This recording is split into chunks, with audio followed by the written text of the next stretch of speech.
Hello, and thank you for joining us here on Axis Asia. I'm William Hildebrandt. Coming up, more than 100 countries are attending the World Expo hosted by Kazakhstan. While the former Soviet state is eager to show off how far it's come, the country ranks among the worst in terms of press freedom. The producer of an Afghan TV show says in a country full of tragedies, we make people laugh. Despite receiving threats, the creators believe laughter really is the best medicine for a country ravaged by war. And one person's junk is another's treasure. HK Urbex, a group of urban explorers, is on a mission to tell the stories behind Hong Kong's derelict buildings. They have already spoken at TED conferences, released a music video, and have a book deal. But we begin with life under martial law in the Filipino city of Marawi. Many people have died as the government fights militants linked to the Islamic State group. Most of the 200,000 residents have fled, and rescuers fear that hundreds of people may still be trapped as fighting continues, and that many of them face starvation or have been killed in the crossfire. This is Marshall. He was named after martial law recently imposed by President Rodrigo Duterte across the southern third of the Philippines. His mother began labor after fleeing the deadly conflict that erupted between armed forces and Islamic militants in her hometown, Marawi. Like thousands of others, she now lives in an overcrowded refugee camp.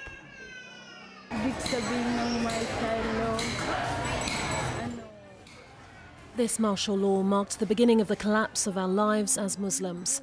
We're not used to this kind of catastrophe.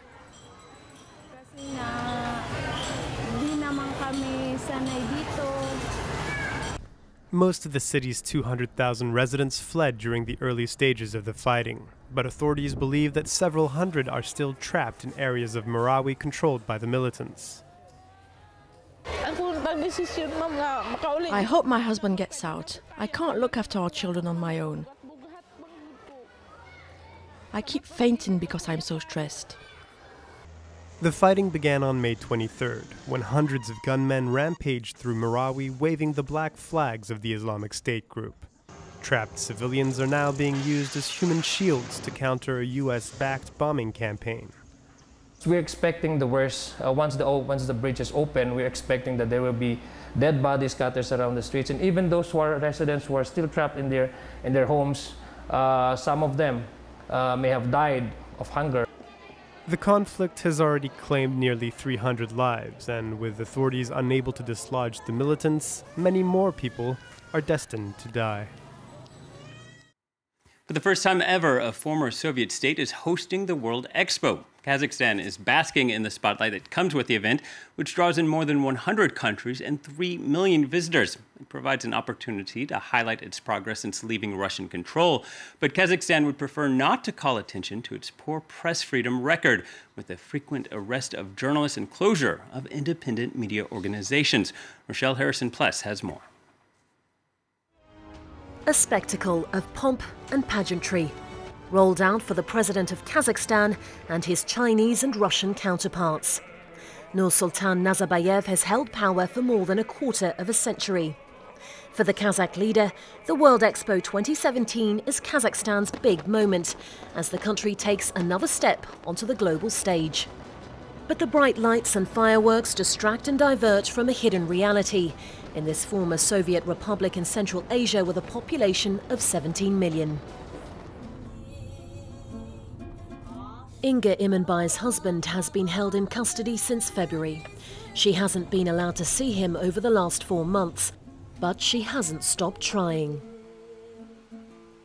Janbolat Mamai is the founder and editor-in-chief of the political pen Tribune, a newspaper known for its articles criticizing the Kazakh government. He's been accused of money laundering in a case he says is politically motivated. Back at the couple's apartment, which also acts as the newspaper's editorial office, the police have sealed the front door and confiscated the keys.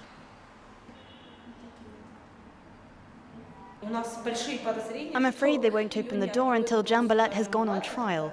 We don't even know when that will happen. Inga knew that one day the Kazakh authorities would follow through with their threats and silence her husband.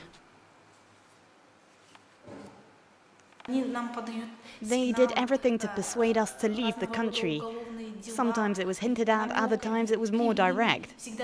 They said, if you don't want to work with us, if you don't want our money, if you don't want any problems, leave. Otherwise we'll throw you in prison. The real trouble began last year when Janbulat Mamai published articles about a wave of land reform demonstrations. People were angry at proposed changes to the country's land code that would have allowed foreigners to rent agricultural land in Kazakhstan for 25 years. While the government eventually backed down, it stepped up pressure on the media and on human rights groups. In the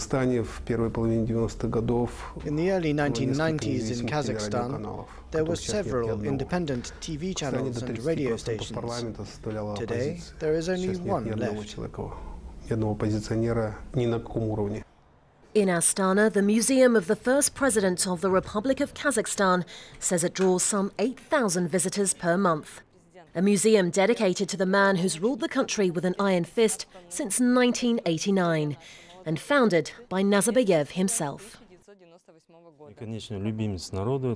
He's our beloved leader. The people love and respect him because he got the country back on track after the fall of the Soviet Union. He built a stable and peaceful country from nothing. During the last presidential election in 2015, Nazarbayev was re-elected with 97.7% of the vote. For his supporters, it's proof of his widespread popularity. But for his opponents, it's proof that a Kazakh democracy is non-existent. From warlords to corrupt politicians, no topic is off limits for the Afghan TV show called The Laughter Network. But comedy can be a dangerous business in the country. Some of the crew have already been threatened with violence. Still, it's become a hit, proving laughter is the best medicine even for a war-ravaged country. Martin Pollard reports. Here, Afghanistan's favourite comedians are in safe territory. They're impersonating Donald Trump's sword dance from his recent trip to Saudi Arabia. But mostly they tackle much riskier topics about their deeply conservative homeland. Viewers love it, but the warlords, generals and politicians who are often the butt of jokes feel differently, and the actors admit they have received threats.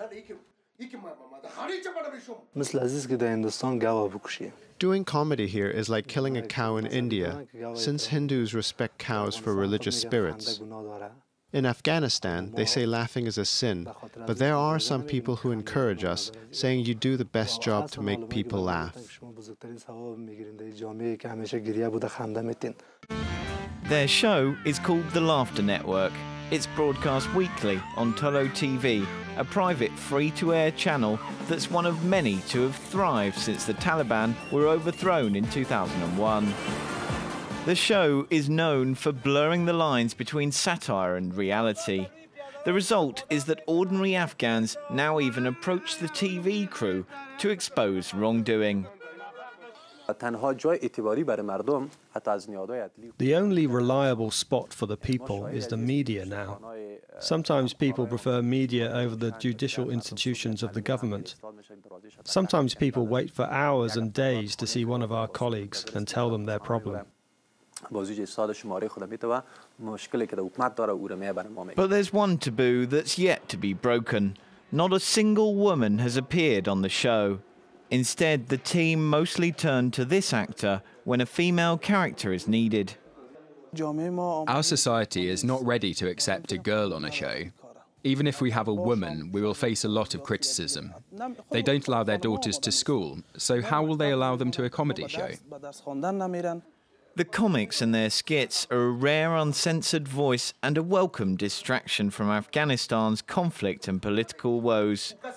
It offers laughs in a country all too full of tragedy. Hong Kong's long been one of the world's most expensive real estate markets, but its rapid growth in recent decades has come at a price. As new construction begins, developers have torn down derelict sites, some of which are architectural gems from the colonial era. 4 years ago, a group of young urban explorers made it a point to find, document, and conserve the city's remaining historical buildings, as Charles Pellegrin reports. They have pseudonyms like Eco Delta and Ghost. They wear masks and trespass on government land like these old British Army barracks. They call themselves urban explorers and say their mission of bringing to light Hong Kong's abandoned buildings is a public service. It's almost like doing detective work, because I go through the building and I find out what's the story behind it, what's the history, who lived in these buildings, what were they used for. It started out as a hobby, but now their goal is to put together an archive of the city's colonial-era architecture. They'll often spend weeks or even months researching sites before visiting them, and then sharing their findings on social media.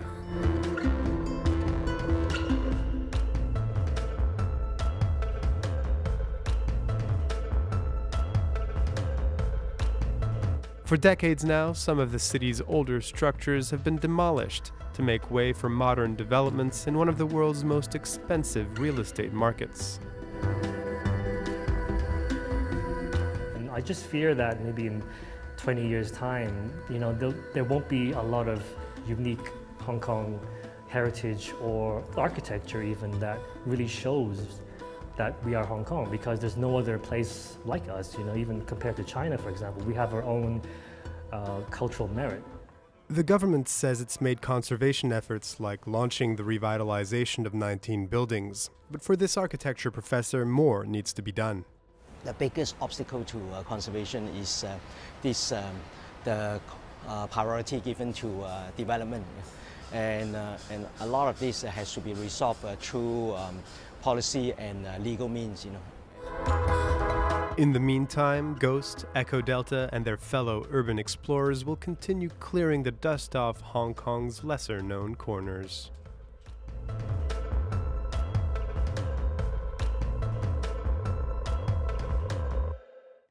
And finally, a car stunt show in northwest China. While the driving was fast and furious, actor Vin Diesel may not have been welcome unless he changed his name. That's because the cars were all electric. Dozens of drivers showed off their skills behind the wheel. The high-speed races and two-wheel stunts were a prelude to a local electric vehicle challenge. China's been keen to push the technology in hopes of making the country more environmentally friendly. So while the tricks may not have been death-defying, at least they were gas-defying. We leave you with these images. Please stay tuned to France 24.